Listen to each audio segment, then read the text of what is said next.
If you have topics you would like to have us discuss on the Aging Well podcast, please click on the links in the episode description to send us a text or record your message or comments. We'd love to hear from you and how we can help you age well.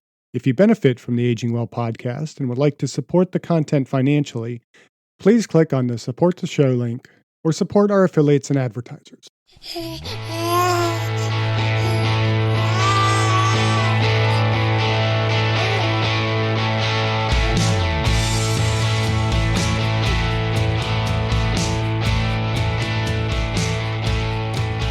Welcome to the Aging Well podcast. I'm Jeff Armstrong here with Corbin Bruton. In this and the episodes that follow, we will share candid discussions on aging and hear from the experts. We are here to inform and encourage as we experience, well, aging. Our guest today is New York Times bestselling author and founder of Faith, Hope, and Fiction, Patricia Crisafulli. Patricia received a Master's of Fine Arts degree at the age of 52 from Northwestern University, where she received the Distinguished Thesis Award in Creative Writing. She recently launched the latest book in her Anita Harbor mystery series with The Secrets of Stillwater Chasm. Tricia is inspiring an entire generation of women with her transition to pursuing her true passion in mysteries, proving that it's never too late to follow your dreams and age well. Tricia, welcome to the Aging Well podcast. Is it true you're a big fan of the podcast? I am, and I'm also a big fan of the topic because aging well, aging we all cringe at, no, but well is the secret, and well in all those permutations of that word, wellness, well-minded, well-intentioned. We'll talk about all those well, and the deep well of our creativity, which is what I like to go into. I like that. Yep. Yeah, I like that intro. And now you got to say, I got to catch up on my mystery reading. Yes. So I got some reading to do. But let's begin with having you tell us a little bit about yourself. And you apparently grew up on the East Coast and now reside in our neck of the woods in Eugene, Oregon. Yes, absolutely. So I grew up, mine has been a westward trek. I grew up in northern New York State, north of Syracuse, in the town of Oswego, New York, and Lake Oswego. Yeah, right next door to me. Actually named after my hometown. Not sure why, but it was a sign. There you go. Drawing me here. Moved to New York City, moved to Chicago, and then 3 years ago with my husband moved out to Eugene, Oregon, where our son and now daughter-in-law live, and best decision we ever made.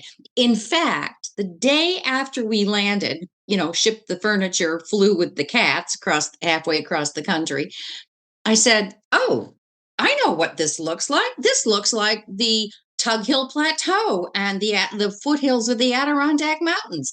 This is home. I get it. So the topography drew me, the nature drew me, and has kept me embraced. So I always say readers of my Anita Harbor mystery series are going to say, this sounds familiar, because West Coast or East Coast, it's got the same elements. Well, for me, having moved, I'm from Pittsburgh originally and kind of took a little bit slower process of moving out here because we moved from Michigan and we drove out. So we took, 3 cars. So my dad was driving with my dog, who is very freakish about driving in a car. And I drove I drove the truck and, with some of our furniture and, the Jeep packed up on the back of that. And then my wife's car, she drove that one. So we had 3 vehicles driving out. And it was fun. But when we first came out here looking at homes, we looked in the Portland area and it was like, this seems very familiar to me. And it's like, this is Pittsburgh. And in fact, the more I've been here, the more I realized that Portland wants to be Pittsburgh. They call themselves Bridge City, River City. It's like, you only have 2 rivers. We have 3 in Pittsburgh. We got a lot more bridges. High cliffs, interesting architecture, an older feel. Totally get it. Totally get it. So it makes you wonder why we're so disconnected in this country when we're really, really connected. We just got to look outside at the land and the beauty. What strikes your eye? It's probably going to strike somebody else's eye. If you can't talk about anything else, talk about how pretty it is outside. There you go. Ooh, I like that too. Oh, man. Well, as the only native Oregonian, I appreciate you guys coming in and talking my state up. So I appreciate that very much. So, Tricia, what prompted you to go back to school in your 50s and get your master's degree in fine arts? Okay, so it was a lifelong dream. I have wanted to be a writer since I was 7 years old. And I'm now 64, so you can do that math of how long this journey has been. But writing and stories and words captured me at a very, very young age. And, I wrote my first story. I can still remember it sitting at my dad's desk and my feet didn't touch the floor. They were, waving above the chair legs. And I wrote 4 whole sentences. Clearly, the epic in my mind did not translate to that little bitty page. But something about that process really grabbed me, that the magic in my mind could become something tangible. So, flash forward through a career that was as a journalist, and I did some freelance writing, and I had some creative nonfiction pieces published by the Christian Science Monitor and the Wall Street Journal and places like that. But fiction was always my heart.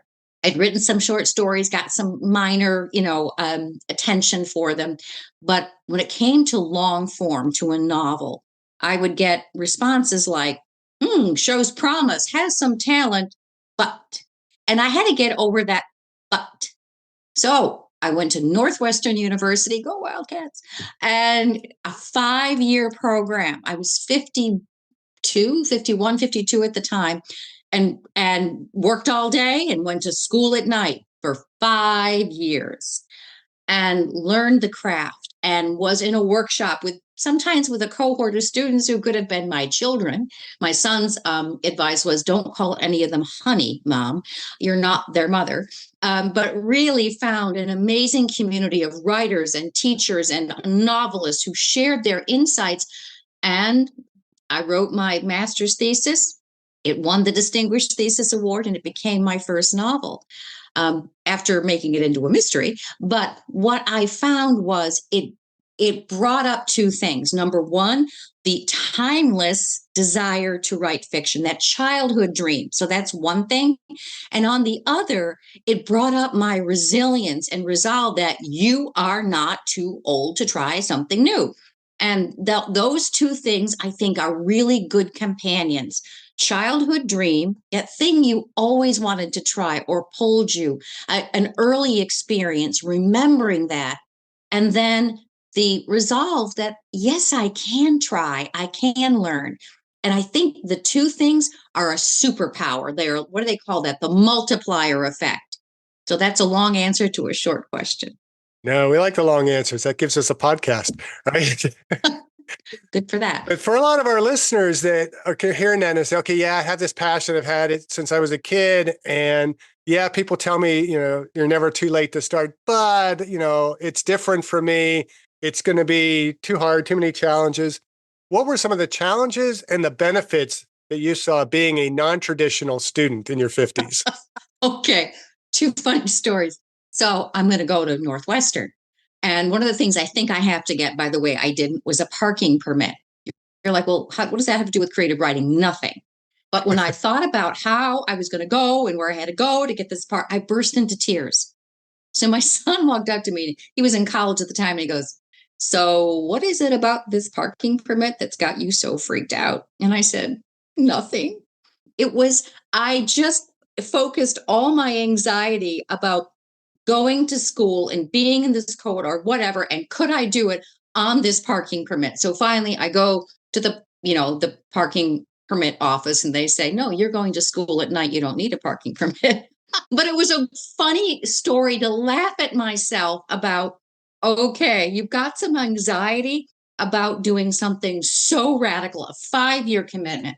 So that was part of that resistance in myself. It kept trying to find ways. My first night of my first workshop, when I presented my works in progress, workshops in an MFA program they're intense. They're not brutal, but it's meant to show where you can go deeper, or where there was a question, or what something didn't work, or where there was an inconsistency. I remember sitting in my car going, I am an idiot. I have no talent. So I had to get over those insecurities and what it was like to receive really deep feedback, none of which is probably sounding really appealing to people. But let's flash forward into what happened in years 3 and 4 and 5, where I was experimenting and I was driving myself deeper into the craft and part of a community where we all wanted to excel, we all wanted to get better. That was the highlight of being a novice, right? And a new area of craft development. That was an incredible growth experience. I think we do ourselves a disservice if we don't become a novice or a beginner at something later in life.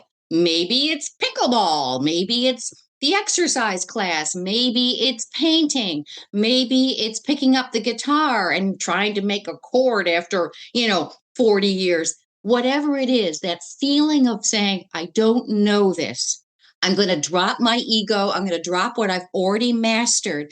And I'm going to let my curiosity and my inborn desire to grow come out and lead me. It is, in a word, vulnerability. Well, that's super inspirational too, because we were all novice before we became experts at something, right? Exactly right. So just get the ball rolling and watch it gain its own momentum. That's well said. I also think it's important to know that you're going to feel these things, right? Right? We all remember the first day of school. It's like, oh, I got my lunchbox and I'm so scared. Well, we never really stopped getting scared of the school bus opening the door and having our little lunchbox and are the kids going to like us? I mean, but so just connecting with that and saying, yes, this is new. It will be scary. I'll have to be vulnerable. We say, well, shoot, I've done that a million times. Every new job, every new move across the country, every new relationship, friendship, whatever. We're all taking risks. We have to remember that we have this muscle and we have to utilize it in a new way. For me, that took me deeper into fiction writing and then mystery writing. Well, you're not wrong in the fact that everyone goes through that. Most of us, when we first left our home and went to college, that moment of seeing your parents drive away and you're like, oh man, okay, this is it. This is a huge moment. And then once you graduate college, the day after, you're like, I've been going to school since kindergarten. Now I've graduated college. Now what? Well, now it's time to find a job. And it's scary, but it's also exciting. And it's just something that you're right. When someone is questioning, should I make that change? Should I make that leap? Should I get out of my comfort zone? I agree with you. I think the answer is yes. And just to have people remember, hey, you've done this before. You got out of your comfort zone and you were successful. Great advice. One of the things that we were told about your mystery novel and mysteries in general is that they take us on a journey into the heart of our own lives, connecting us with the big question, good versus evil, life and death, what we would be prepared to do for, and what we value. What inspires you to write, and how does this act of creation help you age well? Ooh, thank you. I love that. So, my favorite thing to write about in any genre, whether it's a creative nonfiction essay or a short story, or in my Oneida Harbor Mystery series, is the intersection of the ordinary and the extraordinary. So here's how I describe it. We all have ordinary life and we walk around and there's routine and we can kind of get lulled into the expected. Then one day, the unexpected comes along. Now, hopefully it's a good thing, right? Like the day I got a phone call from my agent and said, guess what? Your publisher wants a multi-book deal. Okay, that was a lovely surprise. Sometimes it's the other kind of surprise that, we don't want to think about. But every intersection between ordinary and extraordinary life is a moment of transformation. It leads us deeper into ourselves, what we fear, where we feel brave, what challenges us. It's the old Joseph Campbell theory about the hero's journey. If you remember that 80s PBS interview with him, the mythologist, it's who am I on this quest called life? And I think reading a mystery where you've got a protagonist, in my case, she's a librarian and an authenticator, so a very ordinary life, is thrust into the heart of a mystery. That connects with us. And those times when we have to step up to a bigger, bolder, braver version of ourselves. So I think in reading a mystery and in being engaged in it and hopefully trying to solve the whodunit along with, in my case, my protagonist, Gabriella.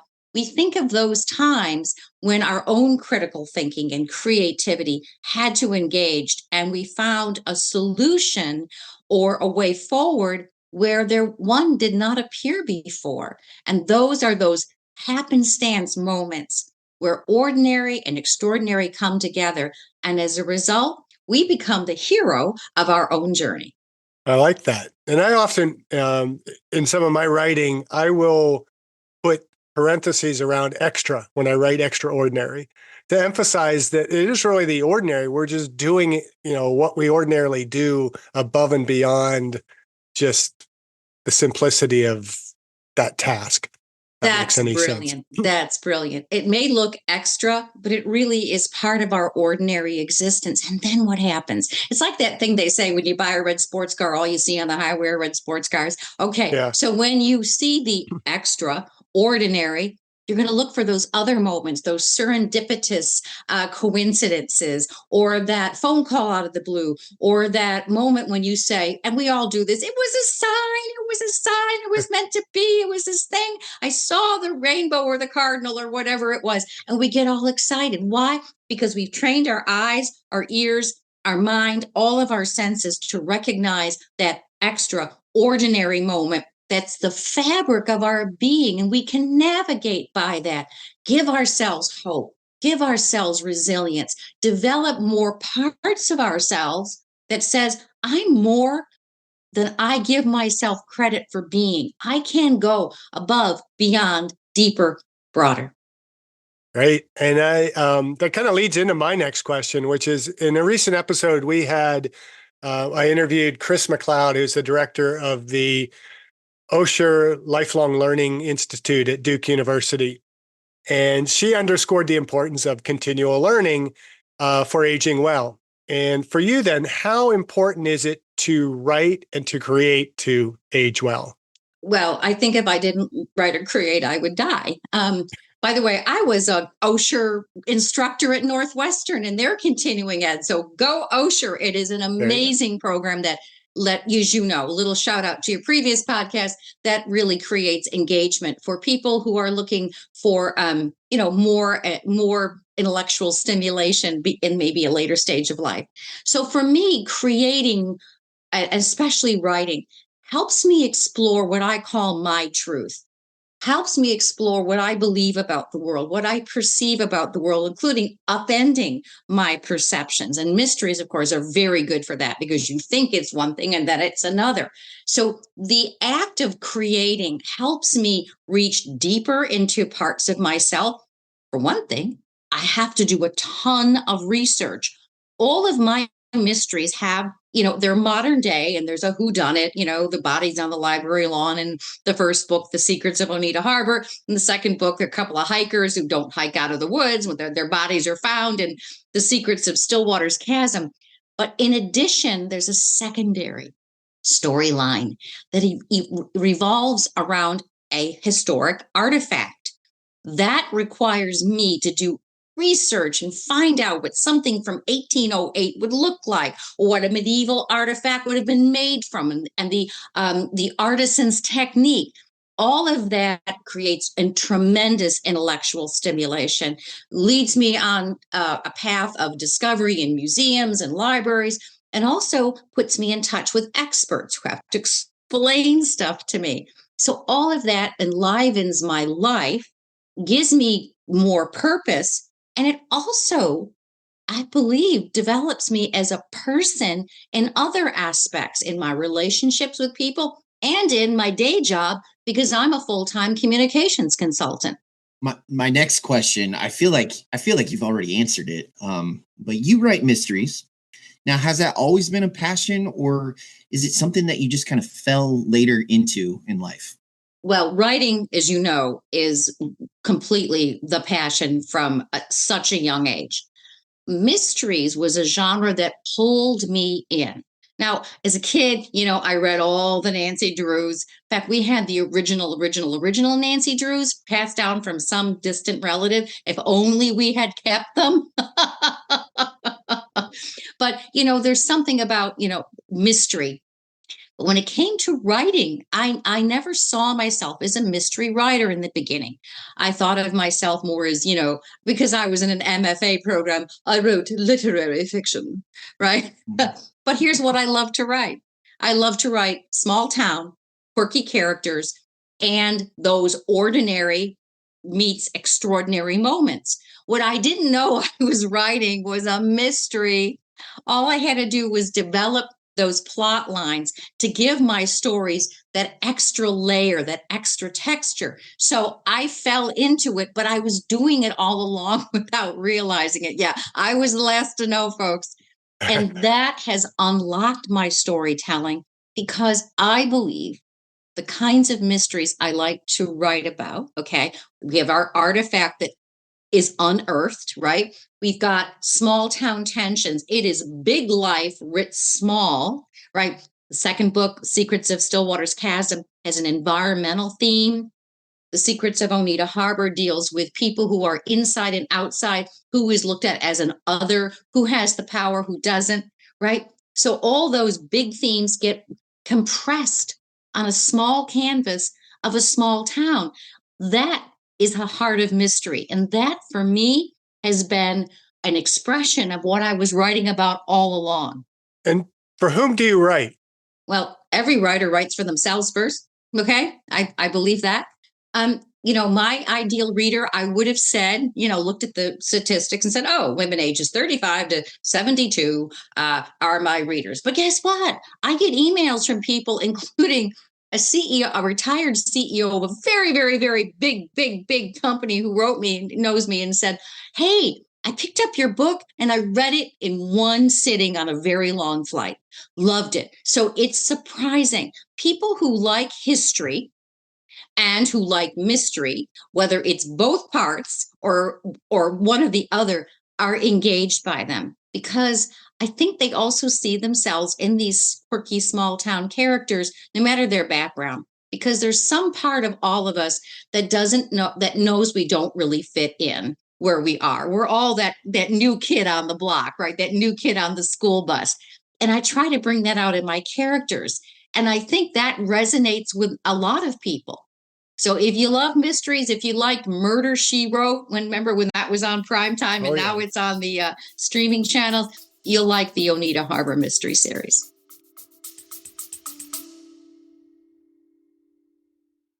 I discussed my epigenetics test with True Diagnostic co-founder Hannah Wendt in episode 162. Epigenetic testing measures baseline and changes in your pace of aging, giving you the power to steer your anti-aging or health and wellness journey in the right direction. I learned that I am aging well. Click on the affiliate link in the episode description, use the promo code AGEWELL, and receive a 12% discount on your epigenetics test and monitor your pace of aging. So in a recent blog titled, I'm Too Old for This, IT, you talk about turning rejection into reignition. What advice do you have for our listeners who might be thinking that it's too late to pursue my dreams? Two things hold us back from pursuing our dreams. One of which is, I'm too busy. I got so much going on. All of which is, yes, you do. So that's a given. Number two is, okay, but there's always a little bit of time. There's always that, turn off the television, get off the streaming, put down the phone, whatever, and make some time for what you want to do. And that's only the first step. Because somewhere along the line, and being that novice we talked about, maybe in putting ourselves out there in a creative pursuit, in my case, submitting those early short stories or those early novel drafts, somebody's going to say, no, or na, but. And that hurts. It makes us feel vulnerable. We go, name the age. I'm too old for this stuff. For somebody to tell me I can't do something, or for me to look at my own work and say, ew, I'm not nearly as good as I need to be in that show, on Pinterest, on whatever. That's what we have to get over. It is, I hate this word, but it's true, a process. We are always giving ourselves feedback or getting feedback. So the way we go from rejection to reignition is to say, yeah, this isn't there yet, but what are the parts that do work? What is the color choice I used in this painting? What was this line that I loved in writing? Where did I see myself disengage from the plot? Where did it become like, and we know in discovering the gems that are left in that first draft, that's how we get excited again and we try again. It's just about knowing every time I go at it one more time, I get a little bit better. Well, and that also ties into what you were saying earlier of the difference between ordinary and extraordinary is that little extra. So just putting in that little extra bit of effort is going to change everything. First draft is a first draft. What I like to do is pound out the story, then go for a long run. I'm a runner. I don't run nearly as fast as I used to, but I can still run far. So, 6, 7 miles later, I come in, and what's happened is I've gone, wait a minute, I forgot this. Oh, wait a minute, that character has to do that. And oh, suppose this happened. It's the writing we do when we're not writing. And I'm sure it's the same for other creative pursuits. The musician who hears that melody in their head or says, ooh, if I change the bridge to this or make that the repeating phrase in the chorus, whatever it is, when we step away and we let it steep, we come back to it. So making that part of the process, it's going to stink in the first draft, but there'll be some good stuff. And I embrace that as my creative process. My favorite line is, art is in the rewrite. And I'm the queen of rewrite because I think that's where we really start to polish and we see, oh, that's the part I need to explore more. So in addition to writing, you are the founder and publisher of faithhopeandfiction.com. Yeah, that's my creative labor of love. My business is I'm a communications consultant, and that's over here that pays the mortgage and the bills and funds travel and all that good stuff. But my creative heart started when I allowed myself to explore my writing. I started in the Faith, Hope, and Fiction. I think it was 2007. My gosh, it's been a long time. By the way, it's free and always will be. I don't even put an ad on there. And I publish my own writing and others. Why? Because we need to be expressing. We need to be sharing. I call it faith, hope, and fiction. Faith, it's whatever you want to interpret it. Faith in yourself, a leap of faith. It's creation. It's not anybody's dogma or denomination.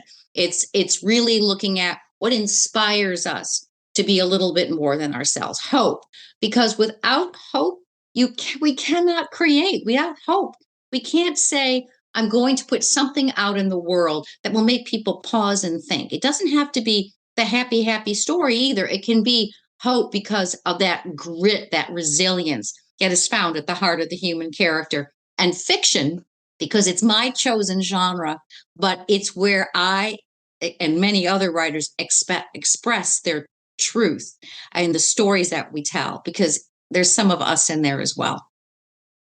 Something we ask all of our guests is, what are you doing personally to age well? Okay, body, mind, spirit. I mean, I know I'm not the first one to say that. Body, I exercise every day. I would die without it. I've said this now twice, so maybe I shouldn't put it out there. I would be not the person I am. It generates more energy. It also helps me get rid of some of that extra nervous energy. Feeling my body still able to move and flex and have strength. It's not the same as I was when I was 35, but I can still feel that empowerment. And as a woman and as a small woman, okay, it's really important for me to know that I can tackle that hill and it's not going to defeat me, because that also keeps my mind sharp. Mind. I'm reading, I'm writing, I'm learning, I'm engaging. I just signed up for a UCLA extension course in script writing. Why? I don't know. Except I missed my MFA experience enough. And I was like, what the heck? Doesn't matter if I don't know what I'm doing. I'm going to try it. So mind, learning, exploring. And then spirit, becoming more attuned to whatever I see is bigger than myself. So again, whatever expression that might take, traditional or non-traditional, but this feeling of that it comes to purpose. Why am I here? What difference can I make? What outreach can I make, whether it's in the community in the form of help or a kind word? How do I engage in the world as a person with intention? So I think those three aspects, and I don't get it right every day, okay? Nobody does. But those three ideals move me forward no matter what my age or stage of life. And I think they'll serve me well for however many years or hopefully decades I have on this planet. Don't know what to say there. That was perfect. It fits very much within the theme of the Aging Well podcast, as we talk a lot about well-centered fitness and what one of my friends from high school started referring to as SPIES, which is our spiritual, physical, intellectual, emotional, and social. All of that is part of Aging Well. Well, thank you for joining us today on the podcast. We'll certainly share links in the description notes. You have the online magazine. Where can our readers find more about you and find your books? And do you have other social media or distribution sources they should know about? Yeah, I'm on Instagram. I'm Tricia, Tricia, Crisafulli, Crisafulli. You'll find all that if you go to my website, Faith, Faith, Hope, Hope, and And, Fiction, Fiction.com. You'll see my short stories. You'll see my books right over the masthead, as we call it, right? And links to where you can purchase them and some more details about the Oneida Harbor Mystery Series. And, my bio is there. And I would encourage people to explore, hopefully get some inspiration from what is written there and what other people have put on the site. I do publish some other writers, because we all have a story to tell. We all have creative expression. And whether it is in the visual arts or the written art, we're going to find a way to channel it into the world for better wellness, a well of creativity, and to help make the world a weller place. Do you have any other advice for our listeners? Don't stop trying. Don't stop dreaming. Don't stop wishing. Don't beat yourself up if you're not good at it. Just keep trying, keep learning, just go. And it doesn't require, the intercontinental trip. There really is beauty to explore in your own backyard. Just shift perspective and give yourself permission to find those extraordinary moments in your ordinary life. And because they're there and they'll inspire you and they'll be the sign that you've been looking for. Well, thank you for joining us on the Aging Well podcast. Thank you for showing us that it's never too late to accomplish our goals, our dreams, our ambitions. Thank you for showing us that the difference between ordinary and extraordinary is that little bit of extra. So thank you for doing that. And just remember, please always continue to age well. Thank you for listening. I hope you benefited from today's podcast. And until next time, keep aging well.